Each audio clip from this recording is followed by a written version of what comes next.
Agora são as informações do esporte. Você vai chegar em casa, o seu...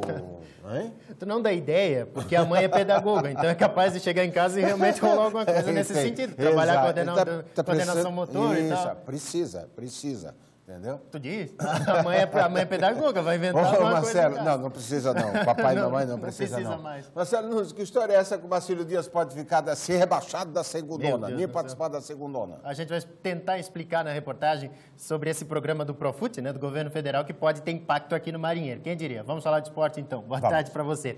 Ótima tarde para você ligado no Media Esporte. Um programa criado pelo governo federal para sanear as dívidas dos clubes com a União pode trazer consequências para o Marcílio Dias, incluindo até a paralisação das atividades do clube. É o que garante um conselheiro do Marinheiro. Veja e entenda na reportagem. Em agosto do ano passado, a presidente Dilma Rousseff sancionou a medida provisória 671, a MP do futebol, que virou lei. Com isso, as dívidas dos clubes com a União, que chegam aos 4 bilhões de reais, vão poder ser parceladas. Mas a lei não aliviou com os 111 times que aderiram ao Profut, o programa de modernização do futebol brasileiro, que, em troca do parcelamento das dívidas, impôs uma série de exigências. Pelo parcelamento das dívidas em até 240 vezes, com parcelas de no mínimo R$3 mil e redução de multas, juros e encargos legais, os clubes devem reduzir o déficit já a partir do ano que vem, não antecipar receitas de mandatos futuros, como a antecipação de direitos de transmissão de TV, publicar prestações de contas auditadas, pagar em dia obrigações tributárias, trabalhistas e com direitos de imagem, gastar 80% da receita bruta com o futebol e manter investimento fixo nas categorias de base e no futebol feminino. Que ela resulte em algo que seja muito bom para os clubes, muito bom para os atletas e muito bom para todos aqueles que são os responsáveis últimos por essa operação de saneamento. Caso não cumpram com os acordos estabelecidos no Profut, os dirigentes podem ser responsabilizados legalmente e as equipes correm risco até de rebaixamento. Mas e os clubes que ainda não aderiram ao Profut? Estão livres das exigências da MP do futebol? Um conselheiro do Marcílio Dias diz que não há como escapar dessas exigências e faz um alerta. Em breve, o Marinheiro aqui de Itajaí pode ter as atividades do futebol profissional paralisadas. Num futuro bem próximo, pode as atividades profissionais do Marcílio Dias serem paralisadas. Tá? O Marcílio não aderiu, existem requisitos para aderir, não basta querer, não basta a executiva ir lá, entrar com requerimento e pedir. Existem requisitos a serem cumpridos, alterações estatutárias a serem feitas para declarar autônoma a comissão fiscal. Para Almir Vieira, o Marcílio Dias deve aderir ao Profut até o dia 29 de fevereiro, data limite que foi estabelecida. Aí resta ao clube se organizar, cumprir os requisitos legais para conseguir evitar o pior. O artigo 10 ele exige que os clubes, para as competições oficiais, apresentem as certidões negativas de regularidade tributária, de quitação do FGTS e de ações trabalhistas. Para o Marcílio criar essas condições, hoje o montante da dívida tributária do Marcílio, para o Marcílio fazer um parcelamento somente nessa situação do parcelamento especial, com redução de multa, juro e prazos estendidos. Outro caminho pode ser a petição de um deputado mineiro ao Supremo Tribunal Federal.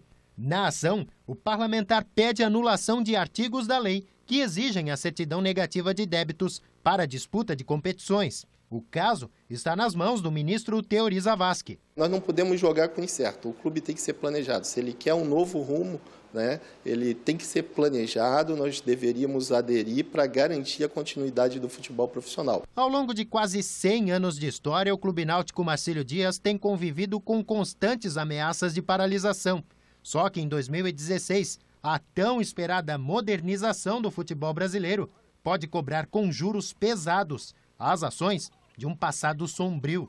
Não aderindo ao Profut, não se criando as condições, a gente não sentar na mesa, não conversar nesse pequeno tempo que resta para criar as condições e aderir ao Profut, a possibilidade ela é real, quase inevitável.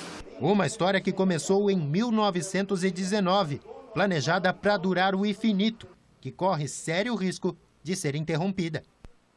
E o Almir fala com conhecimento de causa, né? Conhece o assunto, conhece a matéria. O Almir que foi eleito presidente do Conselho Deliberativo do Clube Náutico Marcílio Dias, que também tem um outro conselho que foi eleito em um segundo momento. Por isso há essa divergência entre a executiva e também esse grupo comandado pelo Almir. E agora há pouquinho eu conversei com o Douglas, que é o vice-presidente de futebol do Marcílio Dias, o vice-presidente da diretoria executiva do Marcílio Dias, que falou sobre esse caso, né? O Douglas garantiu que o Marcílio Dias está sim se mobilizando, está sim correndo atrás e garantiu ao torcedor que essa movimentação já vem desde o ano passado para o marinheiro aderir ao Profut até o dia 29 de fevereiro, que foi o prazo final dado para essa adesão. Segundo ele, o Marcílio Dias está finalizando o levantamento de todas as dívidas que tem. O Douglas afirmou com todas as letras que o Marcílio não pode deixar essa oportunidade passar. Sobre uma aproximação com o grupo aí que é comandado pelo Almir, que falou na reportagem,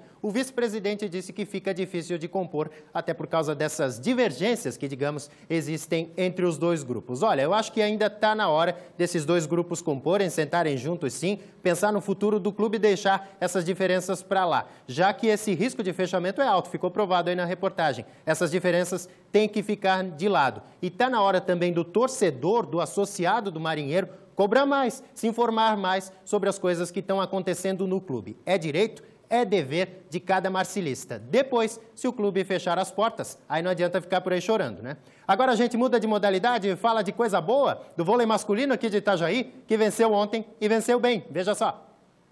A torcida tem feito a parte dela e vem fazendo bonito nas arquibancadas do ginásio Ivo Silveira, a casa do voleibol de Itajaí.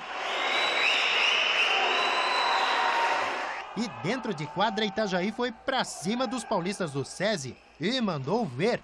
Vitória empolgante por 3-0. Com resultados, os estreantes ficam ainda mais perto de uma classificação histórica à próxima fase da Superliga B. Basta uma vitória em 2 jogos, mas a tabela promete dureza, já que as 2 partidas decisivas são fora de casa, a começar pelo duelo contra Blumenau no dia 5.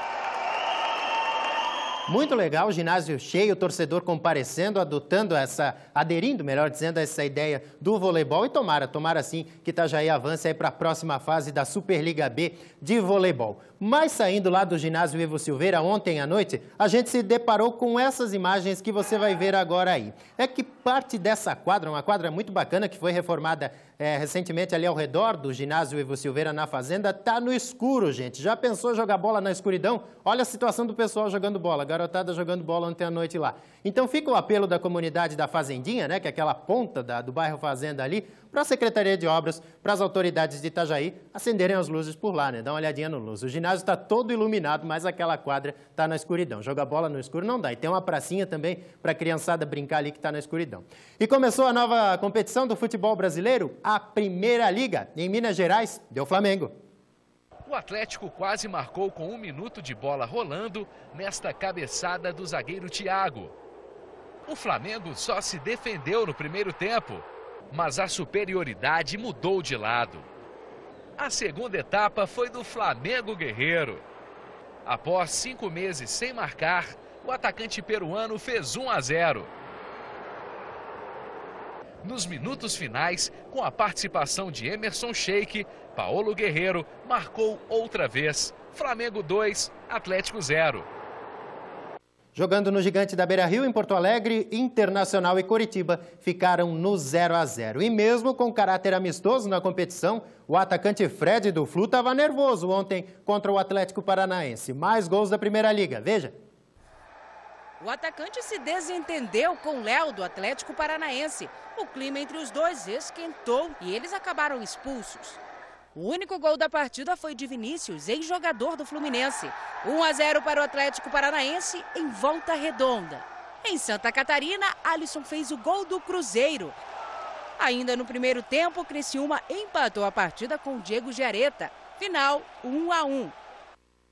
A primeira rodada da competição continua hoje com 2 jogos. Tem América Mineiro e Figueirense, Avaí e Grêmio jogando lá em Chapecó. Media Esporte de hoje fica por aqui, Graciliano, na torcida para que essas situações do Marcílio Dias se resolvam, para que o pessoal entre em acordo, passe a divulgar melhor as situações do que está acontecendo no clube e que esse cavalo encilhado não passe, né? Que essa oportunidade do Profut e quem sabe o futuro do Marcílio Dias seja melhor. Até amanhã.